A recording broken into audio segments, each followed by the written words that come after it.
folks, how are you doing? Well, here I am on Douglas Promenade and it's a lovely morning, really nice. Now, one of my pet hates is chains, you know, like chain restaurants, bloody pubs and cafes. Yeah, I'm not keen on chains. And in the Isle of Man, even we have chains. We have McDonald's, yes, McDonald's in the Isle of Man. And I'm not keen on the food myself. I mean, I prefer to eat the packaging, what it comes in, rather than the food, but it's very popular with the youngsters. And we also have a KFC now, and I've only been in KFC once, and last time I thought the chicken was foul. It really was. We have coffee shops, Costa Coffee, bloody Costa Coffee, Starbucks, and Lucky Dougie went in Starbucks the other week and got this really sad coffee. I think it was called a depresso, it really was. So anyway, what have we got now? Well, we've got our first Wetherspoons, what opened in the spring of this year, and it's called the Conister Arms. So let's go and investigate this pub. So our Wetherspoons is called the Conister Arms, and the reason is because behind me in the middle of Douglas Bay there's a rock called Conister Rock, and if you look over my shoulder there you'll see a little tower, a little castle called the Tower of Refuge, which sits on Conister Rock. And the reason why it was put there is to warn off any passing by ships, because back in the day there's been a couple of shipwrecks on that rock, so this is to warn them.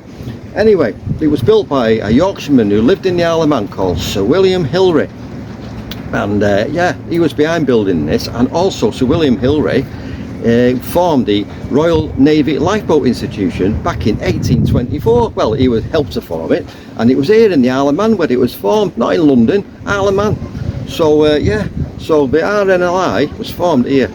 So anyway, let's go and see the Wetherspoons and check it out. Alright, cheers.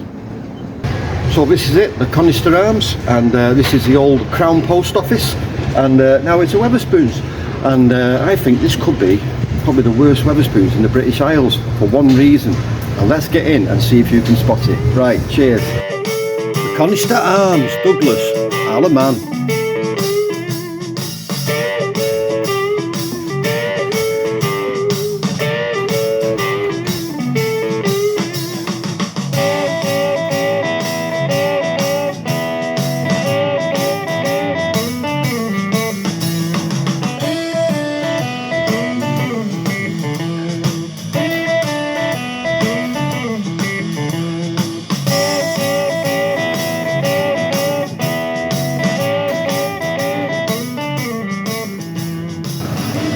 Cheers. So this is the Conister Arms, the first Wetherspoons of the Isle of Man. And did you know why I think it might be the worst Wetherspoons in the British Isles? Did you spot it? Yes, there's no real ales on. There's no cats beer, there's no hand pumps, nothing. So it's basically, this was the old Crown Post Office, what shut down quite a few years ago now, and it became a nightclub stroke bistro stroke sports bar, and it had all keg ales in it. It was called 1886, but this spring of this year it became a Wetherspoon, the Conister Arms, but nothing really changed. It's just basically put a different sign up and carried on as it was. So there's no real ale on. A bit of a shame. The worst beer choice I've ever seen at Wetherspoons before was the Eric Bartholomew in Morecambe, when they only had Doom Bar on and Green King IPA. Bloody hellfire, what a choice that is. So yeah, so the beer I've got is just half of Worthington Smooth, 3.8% I think it is. Molson Coors, bloody massive brewery. It's going to be keg, it's going to be, just all I can smell is some dodgy sweetness. Let's give it a slurp.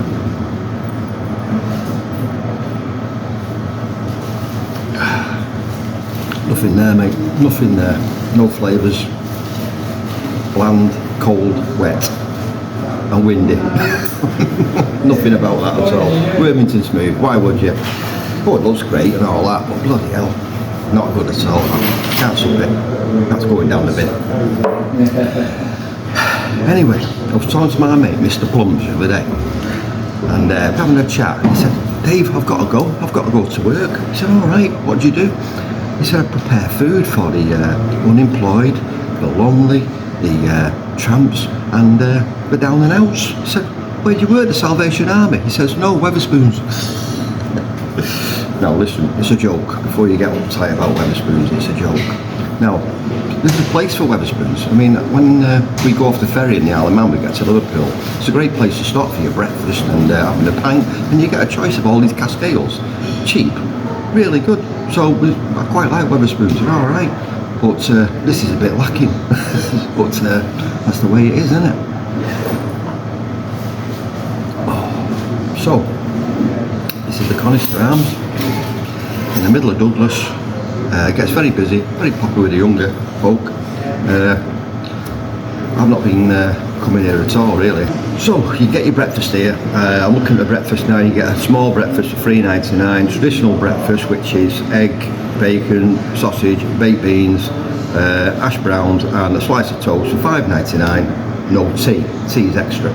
So it's reasonable. So for £6, you get a breakfast, $2.50 a pint.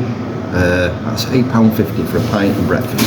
So, is there an alternative? Yes, there is. So let's go out of the place now and find our alternative to Wetherspoons. Cheers. That is dog shite. So, is there an alternative to Wetherspoons? Well, yes, there is. But I have to separate the cafe from the pub. Now, this butchery behind me is a great cafe. It's been going over for 30 years. It's got a great community feel, very working class, reasonable price food, and yeah, so I really like going in here. There's also another alternative cafe down there. We'll go and see that one, and then we'll go for a pint. Cheers. So, here's another cafe, and it's called The Caf. Oh, thank you, Tesco's. There's The Caf now. And yeah, so let's get in and have a breakfast and see how it compares with Wetherspoons. Thank you, number 6 bus as well. Cheers. So the equivalent breakfast to Wetherspoon, you got your fried egg, your sausage, your bacon, your 2 hash browns and beans, not in one of them stupid pots, but also you've got tomatoes, which you didn't get in Wetherspoons, and doorstep toast and a mug of tea. Fantastic. So that's the Caf, and a lovely breakfast it was too. Now if I wanted to upgrade, I'd have mushrooms and black pudding with it as well, and fried bread, but I had to keep it the same amount of ingredients as it was in the Wetherspoons. So yeah, it's a cracking greasy spoon is the Caf, really down to earth, working class, great community, fantastic. Right, let's turn down here now, and we're going to go down this ginnel to 2 of my most frequented pubs in Douglas, the Albert and the Market, and go and have a pint in one of them. Right, cheers. So we leave the Caf now, and it takes about 20 seconds to walk down this ginnel to 2 of my most frequented pubs, which we turn around the corner now and you'll see the Old Market Inn, which is just there on the left hand side, and you get a Bush's Bitter in there for £3.20, but in the Albert you can get a pint of Castletown Bitter for £3. So let's get in the Albert for a quick pint. Cheers. Castletown Bitter at 3.5%. So we've had the breakfast in the Caf, £6.90. Excellent it was too. And a bit of an improvement on the Wetherspoons breakfast because we got tomatoes and you've got doorstep toast and it inclusive of mug of tea, which is refillable, just like Wetherspoons anyway. So, time for a pint now. So this pint is £3. It's Castletown Bitter from Bush's Brewery, coming in at 3.5%. Very, very popular beer. And this is the Albert pub, just on the quayside here. We've been here a few times in the videos before. 2-room classic, 6 cask ales on, and this is their bestseller, Castletown Bitter. It's really, really good. So let's give it a go. Already you can smell white fruit and floral notes. It's a golden colour. Time for a slurp.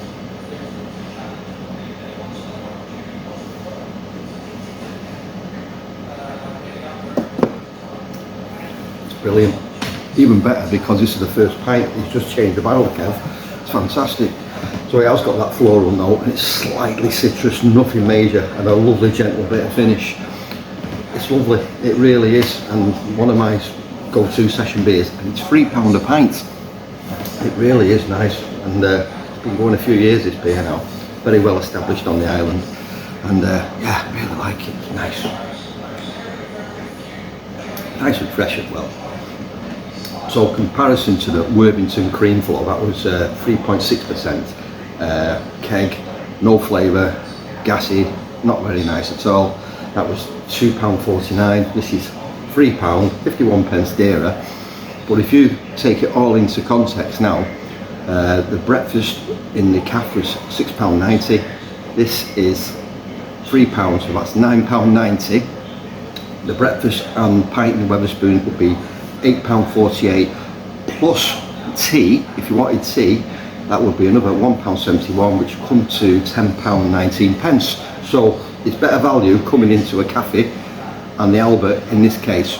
And also the Albert here, if you want a mixer with your short like whiskey, lemonade and rum and coke, it's 60p cheaper here, and you get a can, not a squirter mixer. Good value. So the Albert and the Market, these two pubs are much better value in a way. And they've got character, they've got atmosphere, they've got like a great community. And I can't say that about the Wetherspoons.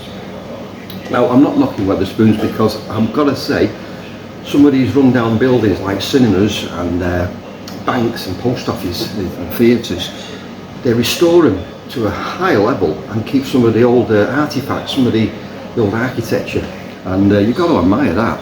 And it's always a place when you go away, for me, to call in for a cheap food and a pint of real ale. So they do have a place, and hopefully, what I've heard on the grapevine, the Wetherspoons in Douglas is closing down in January, and it's going to have a massive refurb on all 3 floors, and hopefully get some cask ale in. That's because you can't carry on like that. Nonsense. That's why I don't go in it.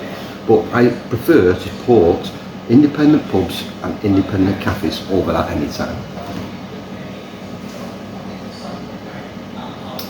So Wetherspoons do have the place, but in my mind, you can't be an independent pub and an independent cafe.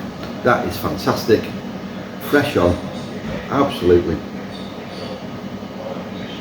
Oh, I could sit here all day. Anyway, hope you enjoyed that. So, thanks for watching, and see you soon. And if you're not subscribed, give it a whirl, but you don't have to. Thank you very much. Oh, so happy.